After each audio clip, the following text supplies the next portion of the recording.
everyone, and welcome to Business Boutique. I'm Christy, Wright, and today we are talking about taking control of your life. Now, I know this sounds like a nice idea, but the reality is sometimes we don't feel like we have any control. Sometimes we feel like that we are just tossed right and left by the seasons of life and situations and people in our life. But you know what? We actually have more control than we think we do. See, so often we go through our lives and we feel like we don't have any control. We're the victim. We're, unfortunate, or we're set behind, or someone did us wrong, or something's going wrong, or we can't fix that, and we would want this differently, and so on. Those things might be true. Your situation might be hard. Your situation might be a lot harder than anything I've ever been through, and that's very real for you. But here's the great news. That's not the only story, and it's certainly not the end of the story. Because in any situation, you have more control than you think you do. I want to give you some examples of some famous people, some wealthy people, some people that have made it in every possible version of success. And let's look at where they started, how they started. Let me give you an example. Damon John, who is one of the sharks on Shark Tank, he also is the founder of FUBU. He was raised by a single mother, and he had to start working at the age of 10 to help his mom. He had dyslexia, and he even worked as a server at Red Lobster when he launched his apparel company from his home. Not very impressive, right? Well, today, FUBU has brought in more than $6 billion in global sales. Okay, he took control of what he could. Let's use another example, Sarah Blakely. Sarah Blakely was not always famous and wealthy and known for her amazing Spanx that we are all very grateful she invented, right? No, she actually failed the LSAT twice. She played a chipmunk at Disney and spent 7 years selling fax machines door to door before she started working on her idea for Spanx. Today, she is one of the world's wealthiest self-made women. Everyone starts somewhere. Everyone has hard times. Everyone has setbacks. No one has this perfect, proven, easy path to success. But you know what? The good news is at any stage of your journey, you have control.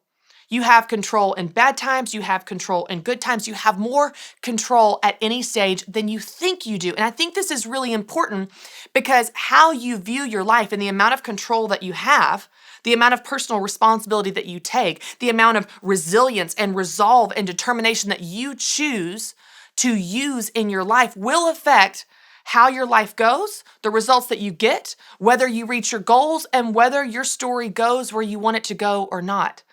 It is more dependent on you and your choices and your beliefs and your action and your sense of personal responsibility than whatever is going on around you. Whatever is going on around you is real.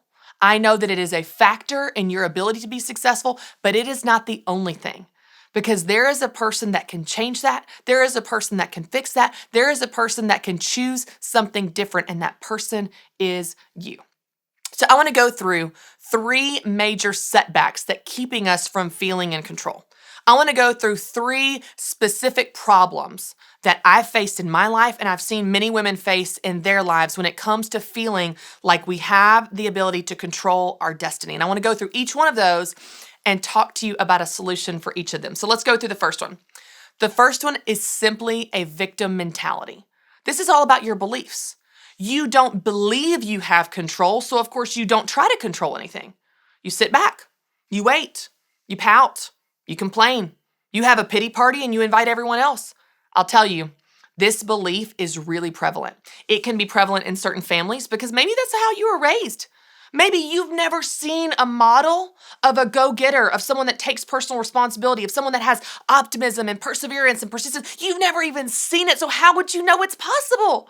You were raised in a family where this belief was the final word, and this is how life is. Buckle down and deal with it because we're all victims. Maybe that's how you were raised.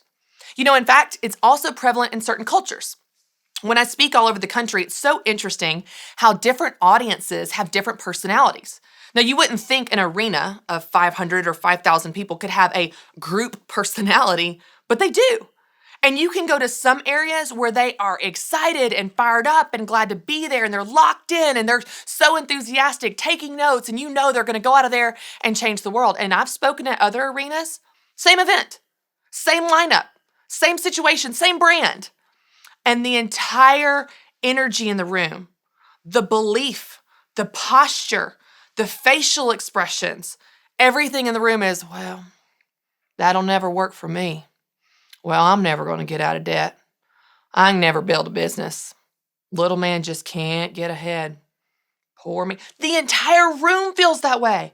And then you see it on an individual basis when you go out into the lobby and do book signings and you talk to them one after another. The entire culture has that belief. So I don't know where it came from for you if that's something you struggle with. If you struggle with the victim mentality that you really believe you don't have control over your destiny, your life, or your outcomes, it probably came from somewhere. You were not born with this idea that you are not in control of your life at all. That came from somewhere and it was learned. So I want to encourage you. You can change your attitude. You can change your family tree. You can change your belief system because guess what? Your belief system is just that. It's yours. You can choose to believe anything you want to. And if you start looking for examples of optimism and perseverance and persistence and determination and grit and drive, you'll find it because they're out there. Maybe you haven't seen it in your family circle or in your community, but I promise you they are out there. So you can choose to change your attitude just like that. The flip of a switch. You can change your belief system. You can begin to read, invest in yourself, listen to podcasts, attend events, invest in your mind from different sources that show you that something else is possible. But guess what? You have to do it. No one's going to change your attitude for you. You have to be the one to say, I'm going to change my attitude. So regardless of if you were raised with a victim mentality, the first thing that you can do to combat that is you can change your attitude. You can choose to believe something better than what you were raised with. You can choose to believe something different than what you're surrounded by. You can choose your attitude. I love the quote that all of us are familiar with. Life is only 10% what happens to us and 90% how we react to it. It all comes down to attitude. I love how my friend Melissa says, your mind is multi-million-dollar real estate. Be very selective about what you let reside there. So what thoughts are you keeping? What beliefs are you allowing to drive your actions and your behavior? Yes, you may have been raised with a victim mentality, or you might even be surrounded by it, but you are in control of your attitude and your beliefs. Change your attitude and start taking control over what you believe. And here's what's amazing. You will start to see different results as you change those beliefs. Now let's talk about the second barrier to personal responsibility. This is something that I'll tell you I've experienced plenty of times in my life, and it can be a challenge to feeling in control whenever you're facing this. I know it sounds silly, but the second challenge we face when it comes to feeling in control is simply being tired. That's right, just tired. Y'all, we run ourselves ragged. We are going nonstop 24 hours a day. We're trying to be the great mom. We're trying to be a great wife. We're trying to run a great business and build our career and show up at church and PTA meetings. We're doing all these things. And of course, because we're doing all the things, we are so tired. And so we come home and we hit a breaking point and we're like, why am I doing this? Where am I? How did I get lost in all of these things? I'll tell you guys, I went through a really challenging season in the fall of 2017. I had had a crazy year. In the spring of that year, I was adjusting to being a mom of 2 babies, 19 months apart, and by the way, launching my book and a podcast and lots of things going on. That was the spring. In the fall, I traveled every single weekend with an outside speaking event, in addition to all the other things that I was doing. And I just came home one day, and I remember talking to my husband, and I said, I don't know why I do this. I don't know why I do this. I don't have to do this. I'm so tired. And my husband, who is an amazing, supportive person, looked at me and he said, yes, you do. Yes, you do. You're just tired. You know why you do this. You know about the lives that are being changed. You know about the women that are being encouraged. You know about how God is using you to speak to someone that needs to hear exactly what he wants to say, and he's going to use you to do it. You know why you do this. You're just tired.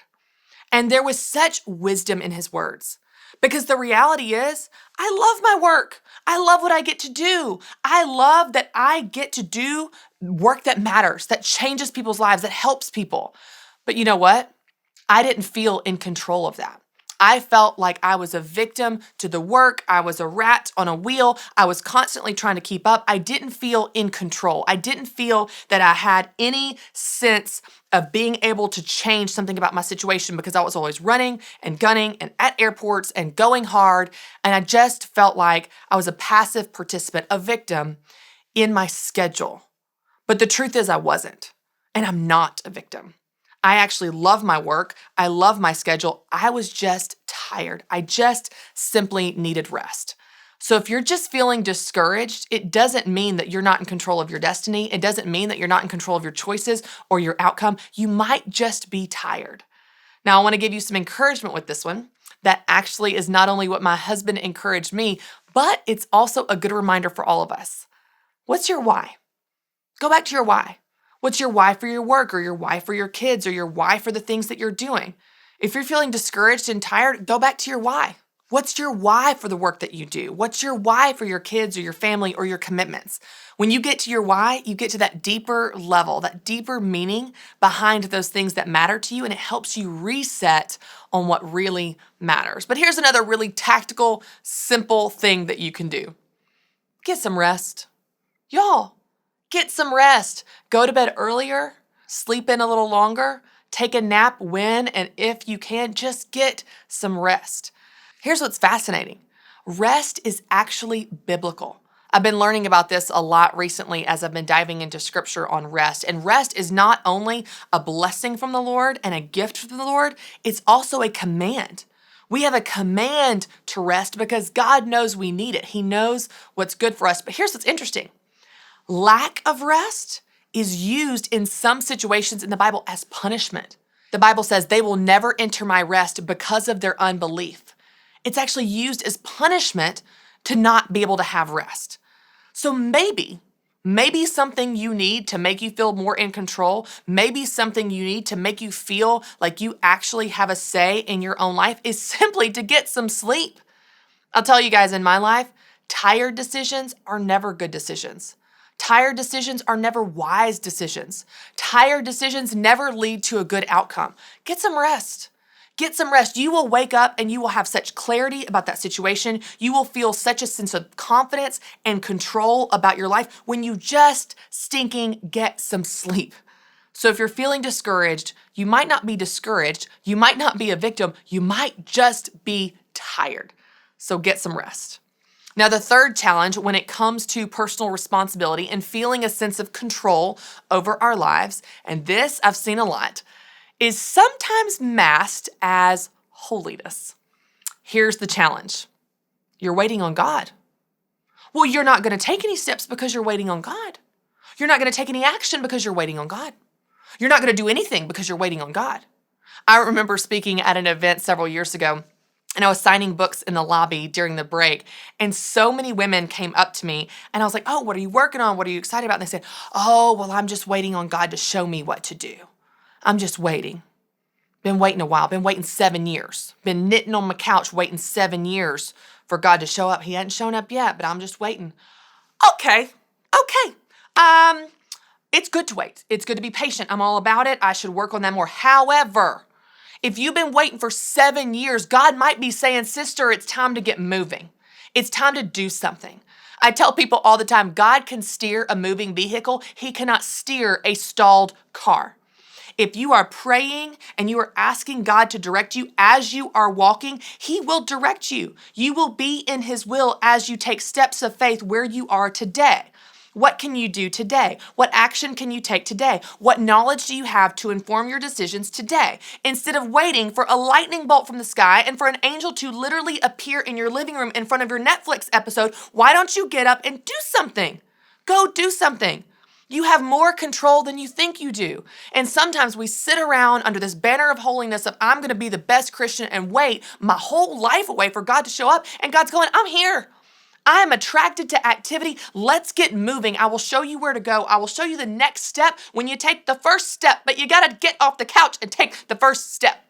So you have control. That doesn't mean that you're going to abandon God and run ahead of His plans, but God is giving you free will. God is giving you personal responsibility in your life. If you look at the parable of the talents, God is saying you are an active participant, not a passive recipient. You are an active participant in this life on earth that I have given you. So sister, get moving. What do you need to do? What decision do you need to make? What action do you need to take? What brave step of faith is relevant today? You don't know tomorrow's step. That's fine. What baby step of faith do you need to take today? What step are you delaying? What step are you procrastinating under the banner of, I'm waiting for God to show me the perfect path, to show me the full plan, to show me how it's all going to work out? What do you need to do today? Because you're not in control of tomorrow. You're not in control of yesterday. You're in control of today. You have a responsibility in this life that God has given you. And God is asking you to step up and show up for this life that He's given you. So what step do you need to take? What decision do you need to make? Don't sit around and wait. If you really don't feel like you're supposed to do something, then certainly wait. There's wisdom in patience. There's wisdom in waiting. But some of you have been using waiting as an excuse to do nothing. You've been using that as an excuse to not take personal responsibility over your life, to not steward the gifts, the time, the talent, the energy, the money, the house, the kids, to not steward these things well because you're still waiting. And I just want to encourage you. You have more control than you think you do. You have more control than you are using, even for God's glory. I love the story of the farmer. I've shared this before, but it's a great example of how we are partners with God in this life on earth. There was a businessman walking up a road and he passed this beautiful farm. He's walking alongside the farm and the farm has beautiful fields. The landscaping around the house is perfect. The fence is painted perfectly white. Everything is just lush and green and manicured and well taken care of. And he sees the farmer working the field in his old overalls and he says, "Farmer, wow, look at this farm. God has blessed you." And the farmer said, "He sure has. God has blessed me. And you should have seen what this looked like when he had it all to himself." You get the message? Yes, God will bless you. Yes, God will direct you. And it's up to you to plow the fields. It's up to you to plant the flowers. It's up to you to do the work to make things happen as well. We are partners with God in this life on earth, and you have more control than you think you do. So I don't know which one of these you struggle with, or maybe it's a combination of all three like I do, but I hope this encourages you. You have more control than you think you do. You can't control everything and you can't always control your situation, but you can control a lot more than you probably realize. And maybe you had a tough start. Maybe like Damon John or Sarah Blakely or any one of the other countless examples of people that have overcome challenges, you too can choose to do something different. I love how my friend Christine Kane says, "I'm living proof that you can start bad and finish good." So maybe you had a tough start. Maybe you've had some tough situations along the way, but I hope that encourages you. It's not the end of the story, and it's not the full story. You have more control than you think you do. Thanks so much for watching, and don't forget to subscribe to my YouTube channel. And now you can check out this next video.